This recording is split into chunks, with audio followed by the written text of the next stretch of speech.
Salve galera, beleza? LF aqui com vocês resolvendo a prova da segunda fase da Unesp 2025, provinha de Química. Então, Unesp 2025, provinha de Química LF aqui detonando para você essa provinha. Então, vem comigo, vamos lá, vamos fazer uma questãozinha sobre equações químicas e balanceamento de equações. E dentro de uma das questões, numa das equações, nós temos uma equação de redox, ou seja, de oxi-redução. Vem com a LF, vamos lá, vamos resolver muito além do gabarito. Vem comigo.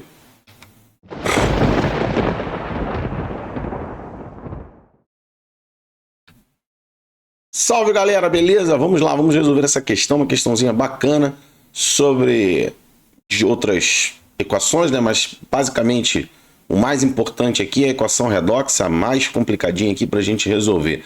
Então vamos fazer um balanceamento de redox e escrever algumas outras equações químicas também que ele pede nessa questão 17. Então vem com a LF, vamos lá. O nosso lema é vamos resolver.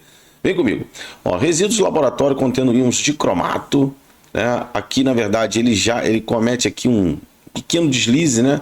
Que ele colocou o potássio aqui já, então não seria íon, né? Então seria só o dicromato. Aí ele botou já o composto todo de cromato de potássio. Mas enfim, isso aí não muda muito na questão não.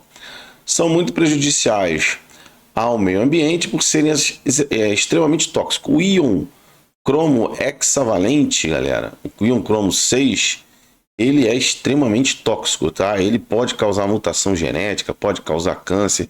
Então ele é um íon extremamente perigoso, tá? Não sei se vocês já viram o filme Ellen Brockovich. Então quem não viu pode assistir. Indicação do LF. Então LF indica até filme aí para vocês que fala um pouco sobre a contaminação do cromo hexavalente.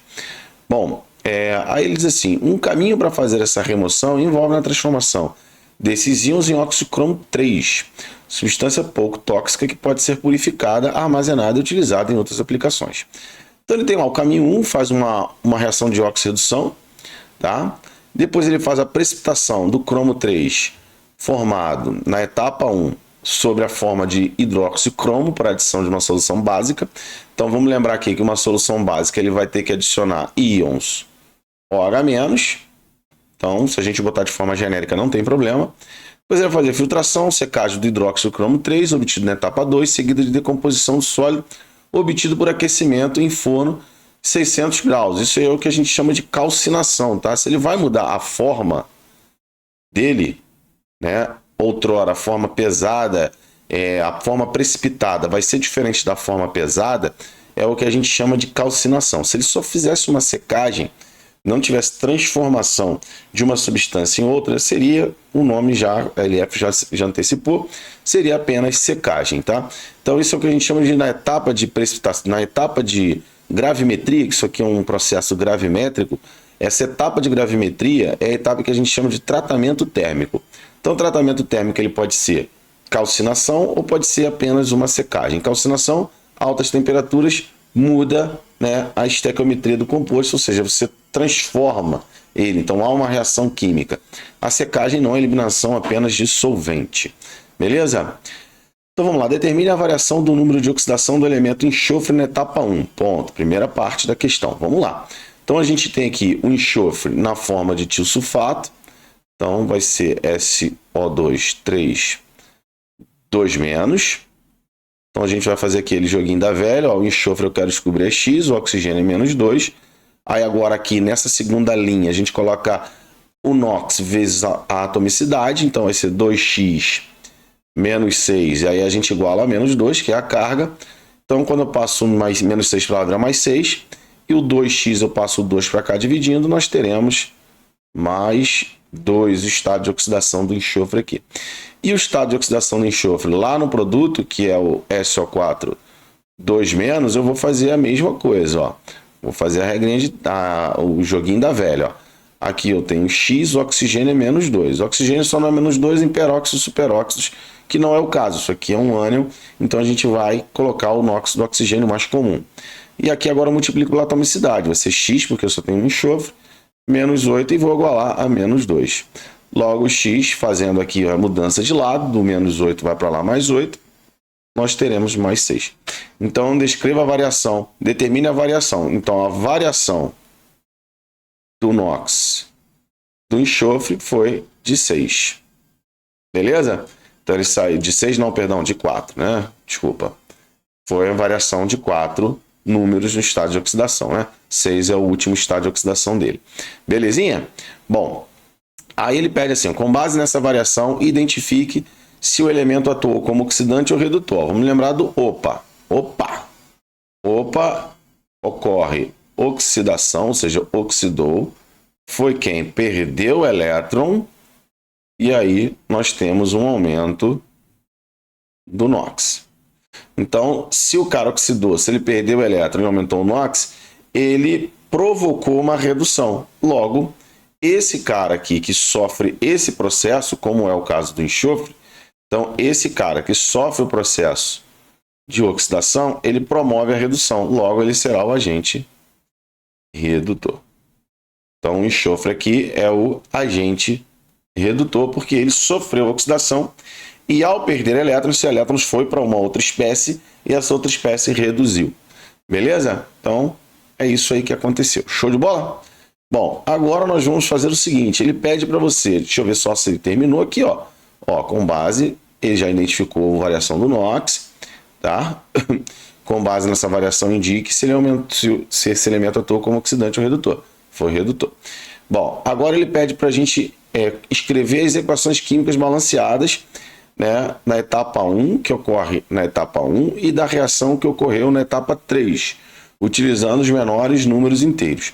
Então ele quer esta equação aqui equilibrada, tá bom? E quer essa equaçãozinha aqui equilibrada. Show de bola? Bom, o que a gente vai fazer? Então primeiro eu vou fazer a etapa 1. Vamos fazer a etapa 1. Então a etapa 1 envolve o íon de cromato, aqui sim o íon de cromato, tá? Mais o tiosulfato em meio ácido, mais H+.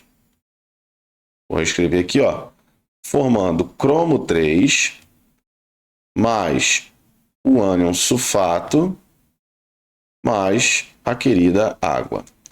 Então, olha só, o que a gente tem que fazer? A gente já sabe que o enxofre ele sofreu o processo de oxidação, porque ele saiu de +2 e foi para +6. Então, o enxofre ele saiu. O delta de elétrons dele vai ser de 4, só que aqui a gente tem 2 enxofres, a atomicidade maior é igual a 2. Deixa eu só fazer o delta aqui direitinho. Então, a gente vai ter que multiplicar esse 4 por 2, que vai dar um total de 8 elétrons nessa variação. Agora, a gente tem que encontrar quem sofreu o processo de redução. Ó, o hidrogênio aqui é mais e aqui ele é mais também, então não foi ele. Toda vez que você tiver uma espécie com cromo, tá, manganês, com muito oxigênio, desconfie que ele vai reduzir o NOx, ou seja, ele vai ser um agente oxidante. Então, se a gente calcular o NOx aqui do cromo, tá? Como o LF ensinou lá na primeira parte da questão, ó, se a gente pegar aqui e fizer um joguinho da velha, vocês vão encontrar o NOx do cromo aqui +6, tá bom? Então, tá na dúvida de cálculo de NOx, tem um videozinho de LF mostrando para você como é que faz cálculo de NOx, tanto de espécie molecular quanto de espécie, né, espécie que não tem carga, pode ser molecular ou iônica, até tanto faz, e também de íons, ou seja, espécies com carga. Bom, e aqui a gente já tem o NOx, né, desse elemento aqui, do cromo. Aqui é o NOx dele, está representando uma carga real. Então a gente vai ver o quanto variou, agora aqui a gente vai ver quanto variou no número de oxidação para o cromo. Então o delta do cromo vai ser 3, porque variou de 6 para 3, só que temos a atomicidade maior aqui desse lado com 2. Então vai ser igual a 6. Bom, galerinha, o que ele pede para a gente? Ele pede para a gente colocar os menores valores inteiros. Então, quando eu tenho aqui a variação de elétrons, que a gente pode, né, fazer uma simplificação, a gente vai fazer essa simplificação. Então, eu vou dividir os 2 por 2. Então, eu vou ter aqui 3 e aqui a gente voltou para o 4. Beleza? Bom, agora o que a gente vai fazer? O que acontece? Vamos entender isso aqui. O cromo ele está precisando de 3 elétrons no total, né, para reduzir. E o enxofre do tiosulfato, ele libera 4. Então tem um elétron aí perdido. Então o que a gente tem que fazer? A gente tem que reequilibrar essa história. Então como é que a gente faz isso? A gente faz da seguinte forma. A gente pega o coeficiente estequiométrico do agente redutor, ó. Vamos pegar aqui o agente redutor. O coeficiente estequiométrico dele vai ser o delta do agente oxidante. E aí a gente faz isso de vice-versa. O coeficiente do agente oxidante vai ser o delta do agente redutor. Então, como o delta aqui do cromo, do dicromato, né, no caso aqui que a gente calculou a partir do cromo, vai ser 3, o que a gente vai fazer? A gente vai usar como coeficiente dele o 4. Então, a gente vai pegar aqui o 4 e colocar no cromo. Mas qual lado da reação a gente vai colocar?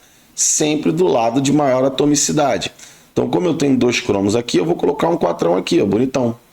Então, quando eu coloco o 4 aqui, eu já estou gerando 8 cromos lá para ter que colocar 8 cromos aqui desse lado, mas isso é uma segunda parte. E agora, o que a gente faz aqui? Agora, no tiosulfato, a gente vai colocar o 3 aqui, ó. Beleza? Então, agora, 4 vezes 3 dá 12, 3 vezes 4 também dá 12. Então, a gente agora tem 12 elétrons, tanto no processo de oxidação quanto no processo de redução. Mas a dica importante é, temos que fazer essa inversão sempre no sentido, né, no lugar onde eu tenho mais átomos do elemento que sofreu o processo. Nesse caso aqui foi no reagente, então eu inverti no reagente. Tá bom? Beleza, agora vamos lá. Eu vou equilibrar agora esses elementos, como o cromo, tá? Que aqui tem 8, então eu vou colocar um 8 aqui para ele. Vamos botar um 8 mais bonitinho. Botei um 8 aqui. E agora para o enxofre eu vou colocar 3 vezes 2, 6. Não vão ser 6 sulfatos. Bom, em equações não iônicas, a gente costuma deixar o oxigênio por último, né? Para ver se a equação está equilibrada, a gente deixa o oxigênio por último, mas dessa vez a gente não vai poder, porque a gente tem um H+ aqui para acertar a quantidade de água que vai ter aqui do outro lado. E essa quantidade de água vai ser justamente utilizada para equilibrar o oxigênio antes do hidrogênio. Então, muito cuidado que essa reação é um pouquinho diferente das equações químicas que vocês estão acostumados. Então, vamos equilibrar aqui o oxigênio do lado onde eu já encerrei a quantidade de oxigênios, uma vez que aqui só tem H+.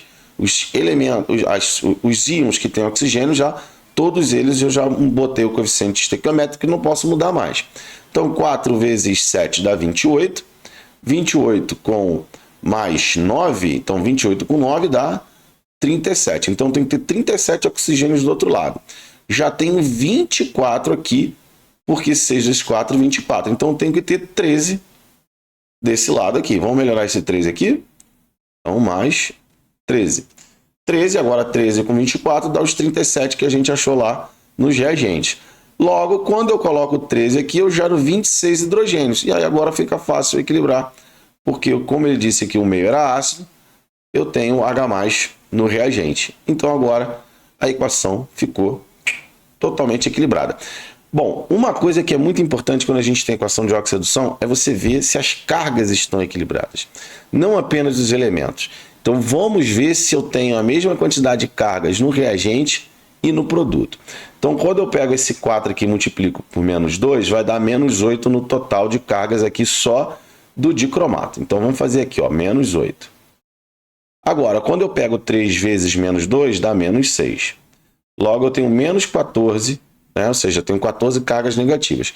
Com 26 positivas, então eu somo isso aqui, ó, vão dar 12 cargas positivas no reagente. Eu tenho que ter 12 positivas no produto. Vamos ver se nós temos. Ó. Então, vou apagar esse cálculo aqui, lembrando que a gente tem que ter 12 cargas positivas. Ó. Vou deixar aqui, ó, 12 cargas positivas no reagente. Então, 8 vezes 3 positivos dá mais 24. 6 vezes menos 2, lembrando que o sulfato é menos 2. Vai dar menos 12, mais 24 com menos 12, deu mais 12. Então, a gente tem cargas positivas iguais nos dois lados. Poderiam ser cargas negativas, poderiam não ter carga. O que tem de um lado tem que ter do outro. Aí sim, eu estou dizendo que a minha equação está 100% equilibrada. Belezinha? Pode acontecer de você equilibrar elementos de equações iônicas, os elementos são equilibrados e as cargas não. Aí a banca vai te dar errado, tá? É difícil acontecer? Mas pode acontecer. Então, muito cuidado, sempre verifique as cargas no final do balanceamento da equação. Beleza?